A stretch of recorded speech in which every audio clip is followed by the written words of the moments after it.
Now then, welcome to the latest instalment of Red Army TV. I don't know whether I should be wearing black, but there you go. First defeat of the season. James Lees, big Borough fan, well known to Borough fans now. It's that face, mate, we've seen on the box plenty of times. Yeah. He joins us. And also big Borough fan, it's Peter Grassham from Billingham. Billingham lad. Yes. And well, I believe Middlesbrough lad. Middlesbrough lad, but you're currently in Billingham. I live at Billingham. I think we have royalty in the house. Isn't there a relative somewhere who used to play for the Borough? Go on. Go on. Alan Peacock. Alan Peacock, excellent. Yeah. What a player he was too. Yes. But we're not here to talk about those days, we're here to talk about the past week, fellas. Lisa, I'll start with you. Yes, Forrest, Uh-huh. 2-0. Yes. Great performance, wasn't it? By Forrest, mate. Yeah, it was superb. Joe Lolly was brilliant, wasn't he? I enjoyed him. I saw someone put on Twitter actually after the match saying it was Aitor Cranker's best performance at Riverside. I thought a bit tongue-in-cheek, like, it's a bit funny that I mean, it wasn't, but nah, it was bad. It was bad, but you know what? It's been coming. It has. It's been coming after the international break. We've been pretty poor, and I think it's a problem that can be solved quite easily. But yeah, it's been coming. We needed that. Now we've got 2 weeks to get the troops in, get back to the training ground, get that bit of hunger back, bit of fight. What do you reckon, Pete? Do you reckon it will be the kick up the backside that they needed? They can have Pulis going through them like a dose of salt. They can get it sorted out in the training ground because there's no game this weekend coming, and then come back firing on all cylinders. Or are we typically Borough and we're going to put in another performance like that when we finally run back out in the field? Well, I didn't go on Saturday through work commitments, but from what I've been told and what I seen in the clips, I wasn't impressed. And I honestly think that I don't think he knows his best team yet. Really? I really don't. You think Pulis has got a problem picking his 11? I think he's got it, yeah. I think it's about time, if he knows his 11, stick with it. Because, like you say, over the last few weeks it's been a 1-0 win, or we've got a draw, one at Hull. I went to Hull the last game, I went to, and poor going forward. You know, there's no passion in the team. You see other teams, you look at likes of Wolves last year, they changed all the players, they changed the management, and they just went for it, and look where they are now. And I just think I think we're just a little bit behind. It's a key word, that one you came out with, passion. Yeah, Have you seen it in recent matches? No, really haven't, and there's been too many mistakes slipping in as well. I go back to pre-international break, and there's one player in particular, well, I'd say two that were playing, and they were faultless in their performances. That was Lewis Wing and Dale Fry. Absolutely superb. So Lewis Wing was a lad in the middle of the park who got the ball down and tried to make something happen. He was creating chances, getting assists, even having a pop at goal. And he's been replaced by George Saville. And he was a bundle of energy, wasn't he? Yeah, he was. Yeah, other players were feeding off. Wore black boots as well, which I like to see. Yeah. And Dale Fry was fantastic. Like from the back, he defended first, which Pulis likes, and I like to see personally. But also, when the ball was on the deck and he had the ball at his feet, he'd drive forward and then pin their defence back as well. Then their midfield to go back was there a bit scared because the centre half's coming at them, and we haven't got that because I think because Flint and Ayala know they're not the best footballers in the world, and the ball's just getting hoofed into different areas with them. When the ball's with the midfield, it's a bit better, particularly from Howson and Clayton and Besic, but I think George Saville's been a massive weak link for us recently. I don't know what he offers, personally. Do you reckon, Peter, you said Pulis doesn't know his best 11. Is that because we've had the loan signings come in and he's got to now try and fit them into a game? Yeah. And it is the likes of Wing, Tavernier, who came on and made a difference at Millwall, etc., who's been left out. That's why we've nosedived? Well, that's what I say. You know, when you get a young lad coming into a team like that and he's playing well and the crowd get up for it, local lad, you know, and he's dropped the next game. Yeah. You know, it should be played on performances, not the names on the shirts. It should be, if he's right, and that's the trouble with Middlesbrough lately, we're putting round pegs in square holes. We really do. And it's, I don't know, I don't know when he's gonna get it right, but he's got to get it right soon, because otherwise you're going to start getting a gap. But he was getting it right though, that's the thing, but then he changed it. He was getting it right before the international break. So we won every game, was it, apart from the Leeds game? Yeah. We were playing superb. And we could have won that at the death with Danny Ayala. Yeah, we could have won that. We were playing really well. But then, like you say, he's brought new signings in, He's moved Stewart down and back in midfield and put George Fenn as a wing back at times, who doesn't have the legs for a wing back role anymore. Ryan Shotton, I think personally, has played well up until now, up until the last game. I know other people might disagree with that one.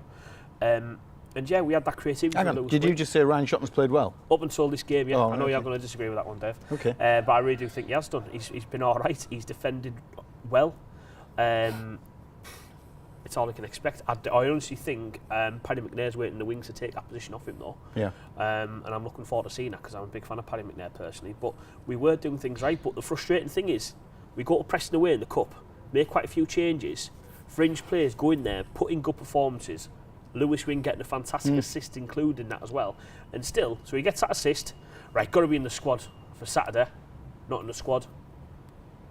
Very frustrating as a fan to see that. Very frustrating because... I'm sure it's very frustrating as the player to see I was that. going to say, Yeah, it is. it must be frustrating for a player. Yeah. You knowing that you've put in a performance like that, and then you're out the side, you're not even, in the squad. It's... Let's have a look at some of the messages winging their way in live into the Dickens here. Amy, hi. Stu Gawley, sorry Dave, but Tony knows nout. So criticism of Pulis possibly coming in here. Stu Gawley's in Canada. We actually had him on the phone last week.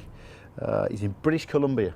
Nice. I was going to say probably a little bit nicer than Teesside at the moment, but no, it was 23 degrees today. What's that? Richard Smith, 3 points from the top after a month or so of the season. Who would not settle for that up the borough? It's an interesting one, isn't it? Because here we are having a go. You can't argue with that. No, you can't argue that. But I came out the Riverside, and the first thing I did when I got in front of I was the old keyboard warrior. I said, disgraceful. Yeah.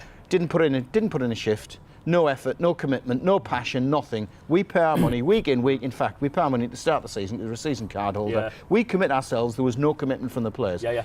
Look, hands up. It was me. I posted that on the Red Army page. A lot of people agreed, but a lot of people battered me as well. So where do we stand on it? It's personally as a fan, he's absolutely right. 3 points on the top. This many games this season. I'd have snapped your hands off for that. I really would have.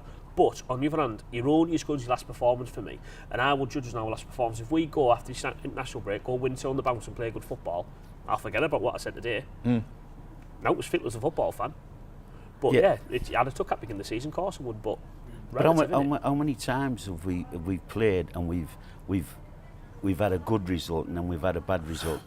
For me, sometimes it papers over the cracks in the team. We've had generally good results all season. I agree. It's the last couple of home games that are the frustrating ones, aren't they? The Swansea match and the Forest match are the really frustrating ones. Well, why is it? I mean, let's be truthful. Middlesbrough once over was a fortress. People didn't like, teams didn't like coming to Well, they didn't like Ayerson Park for a start. They didn't like Ayerson Park. We slowly turned the Riverside into that as well. And Riverside, Fortress Riverside and all that sort of stuff. It is an interesting, without doubt, it's an interesting one. But why is it that Dave, we don't go teams at home when we play one up front against... What as a player would you like to be playing up front on your own, knowing that there's 3 or 4 defenders marking you? Well, look, we did it with Negredo. We've mentioned that a few times on this programme. The poor lad had to win the ball for the flick on, then turn around and run after the flick on to try and win the flick on. I feel sorry for Sambalonga. Yeah. I mean, people say, he's lazy and this, that and the other. But he can only do what he gets put into him. Is a lot of the frustration, though, Lisa, down to the fact that we've had a couple of games on the bounce where Leeds have played before us. Yeah. The results have gone right for us. Yeah, we haven't capitalised. So expectation levels are massive, and we haven't taken it. Is that where the frustration's coming from? 100% didn't help that the fact we were in the concourse before the match, watching the Leeds game, and that they didn't win. And then think, right, lads, we're on it now. Win this, we're top, smashing it, nice one. And then we don't. It builds up the expectation. Maybe not the expectation, but the want and the need for it. And it's always a hope that kills you, isn't it? And it doesn't help at all, no, but on the other hand, this kind of helped as well because Leeds haven't run away from us now. Because, again, their fans could be thinking, you know what, we could have been 6 points ahead of Borough at this point. We're not now. So, it doesn't help, no. But the other teams that are up and around there, Sheffield Uniteds and those, even the West Broms, they're all up there now, and it's become a real fight. We beat them both already, and we outplayed both of them at the Riverside. Absolutely outplayed them. They're not teams to be scared of either. But I think that was pre-national break as well. No, Sheffield United definitely was. It was West Brom as well. I remember the followers would set up. So Huge reasons for that. So we're We're a hoping for different team, that nice transformation then across the international break from which one was it, Jekyll and Hyde? I'm trying to get it right, from Hyde to Jekyll, or is it Jekyll to Hyde? Whichever. We're going to be better after the break, aren't we? Well, I hope so. I hope so. Yeah. You know, but like as I say, you look at teams in the past in this league when they've sort of gone on a good run. They've got this little space between them, you know, between the first and the fourth. You know, they get that gap and they start pulling away. Well, we'll talk about that after the break. We're going to take a short break for Teesside Live for their commercial break. We'll catch you on the other side and your comments too.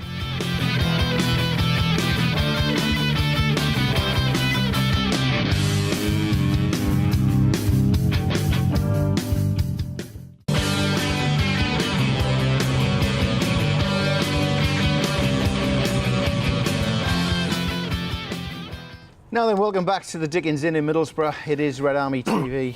We're on Facebook Live, we're on YouTube, we're everywhere. We're on Teesside TV, absolutely everywhere. James Leesley, so face of the borough. Mate, don't, Howie, don't. Well, according to Jake JP, go on, Egg. Face of the borough is Mate, back. He stalks me, that lad. Does he? Stalks me. He got his season ticket list outstanding just to sit near me. He adores me. Don't know why, mate. Obviously, you got forget it. We're not even going to go there. Peter Grassham, borough lad living in Billingham as well. We're chewing the cud over the borough against Forrest and all sorts of stuff. I want to try and dig into this. Not having a go at teams, or not Ipswich, not killing off teams when you're in an absolutely fabulous position. What do you put it down to, Pete? Because that's what frustrates me more than anything else. I think Pulis has got the mentality of you go goal up, you keep it, you know, you keep what you've got, and you look at Guardiola, you look at all the other, you know, top managers. They get one, they want two. They get two, they get three. You know, if you score one, we'll score two. Keegan had the little bit of the entertainers, didn't the he? entertainers like that, and I think what it is, it's frustration for the fans, because they can see that there's teams that are not in the same league as us. They are on the park, I know, but they're not in the same league. When we've got our good side out and we go in at teams, we look half decent, you know. But then we get into this lull, passing it back, we go two forward and one back all the time. Yeah. You know, it's frustrating. It's frustrating for the fans, and that's why you see them coming on, you know, the likes of the radio and things like that when they get beat. You know, like you said there, you know, it's the frustration side of it that's why you get the fans coming on. Well, one man who isn't frustrated is the voice of reason. Rich Smith's come back. He said, "Look, I've said once, and I'll say it again. The time to judge Tony Pulis will be at the end of the season. Let's get behind the team. Believe."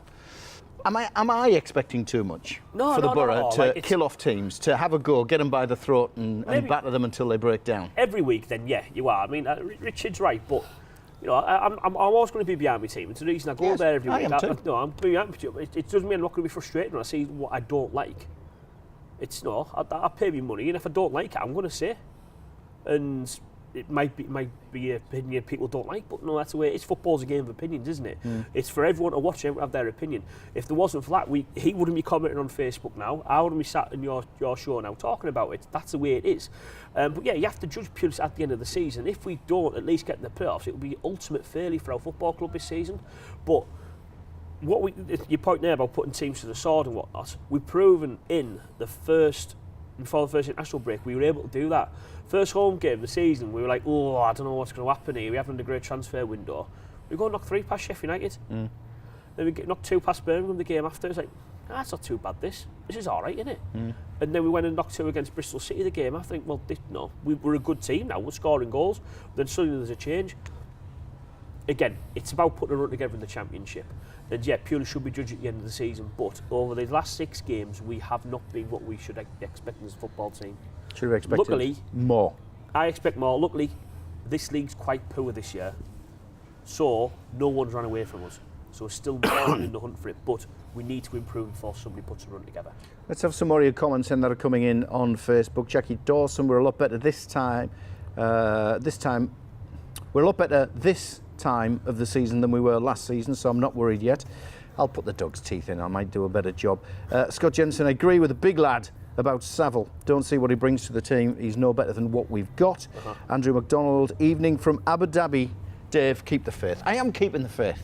think I want everyone's nothing keeping more the than faith, isn't it? than the Borough to win, but there are frustrations. Absolutely. There are frustrations. Absolutely. International break, good time for us, yeah? Whoa, it's come at a perfect time. It was hasn't horrible last time, Yeah, but now it's role reversal. If we had an away game on Tuesday after the last game on Saturday, it would have been horrible for us. Horrible. The fans travelling down won't have been full of confidence. The players won't have been. So this international break has come at the perfect time. Unfortunately, you look at the likes of Saville, who I think need more and more time with the squad and stuff like that to get used to how we play and have a more combative style. Unfortunately, he's gone away on international duty. But it's time to get the players who aren't international duty back on the training pitch, get the confidence back up, build them back up, and hopefully come out of it a better team. What do you make of the international break, Pete? It's come at a good time. We can down tools, Well, switch off a little bit. We can get the ones that's here in there, and you can, the fringe players, and you can work a little bit with the fringe players. It's ready to step up to the plate. When we come back after the break, though, it's not a bad run of games. I mean, Wednesday will always be tricky at Hillsborough. We know that. But then there's one of them's in the carrier bag cup. But there's 3 home games on the bounce. Chance to put it right. Chance to get off to a flyer. Absolutely. I mean, Sheffield away, we won there last season. Ironically, Gary Monk win, but then got sacked on the evening. Yeah, he did, didn't he? Yeah, Both managers did, didn't they? I was at a shop round the corner actually when I heard the news. I've been to Sheffield United, Sheffield that day. I saw you actually. I had my Christmas suit on. What was it then? Rotherham, then Derby at home. Is it after that? Yeah. I think we've got to be looking at least 7 points out of them 3 games, at least. We can't have another defeat out of them. We can't.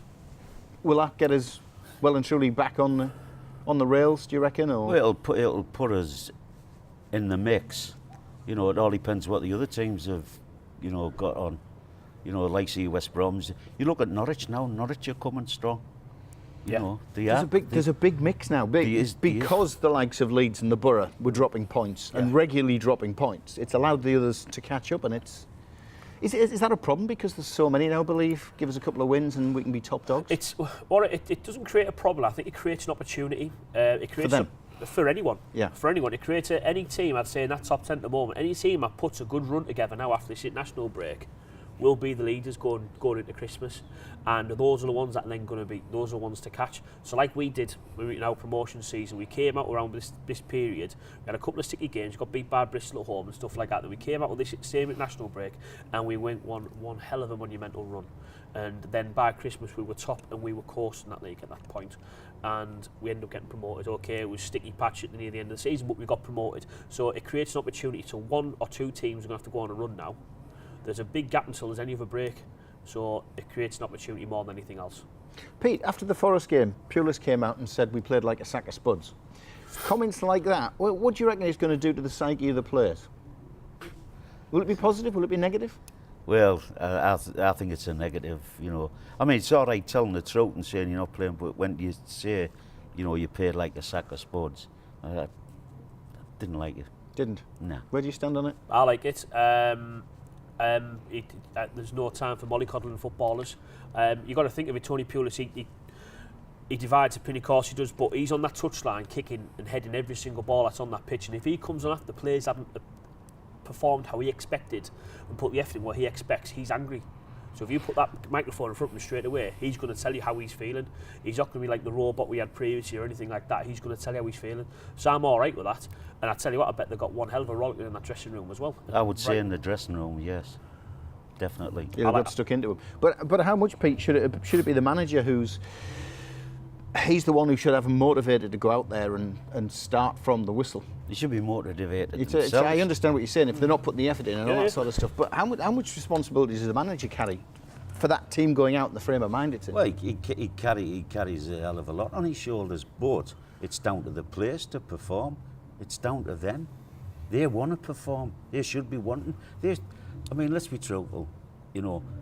We all say about, we wish we were footballers, we could, we show them what we could do and this, that and the other, but it's down to the players to put the performance in. Yeah, it is. It's down to him to organise, and which I think Pulis is a very good organiser. He is. But it's down to the players to perform. You know, once they've crossed that line, I mean, like you're saying, Pulis does up and down the touch line. He's giving it Well, he all lives it, this doesn't and he? He lives and breathes the that's game. it. You know, So he's bound to be angry, isn't he? he is angry, but I wouldn't have said it to the cameras. I think whether it was just for the cameras, I don't know. But he is that type of player, a person that will say. He'll have certainly said it in the You dressing know. room. He'd have told him what he Oh, yeah, thought. I in the think dressing room, Spuds is quite mild as to So what he'll have been said, saying yeah, inside. Stu, final comment from you, mate, from Canada. Fans want a certain type of football and it's not defensive. Would you be happy for us going on a run of 1-0s and get the goal and park the Yeah, I bus? couldn't give a monkeys. Yeah, it's just I could points. not give a monkeys. I just want points. I want promotion. I want us to be right in the table. I'm from Middlesbrough. I support Middlesbrough. I'm not from Barcelona. I'm not an idealistic football fan. All I want to do is see my football team win matches. When I go there, 3 o'clock this Saturday, I want to walk out at 5 o'clock seeing me win. Yeah. I'm not there, but we passed the ball really well, couldn't give a monkeys. I just want to see us win football matches. 1-0, happy with it? Yeah. Put the occasional 3 past But- Sheffield United? Yeah, but you know, like you said, you know, I would say that it's a frustration that we're not scoring more goals when we've got a player up front who scored a hell of a bag full of goals for Notts Forrest.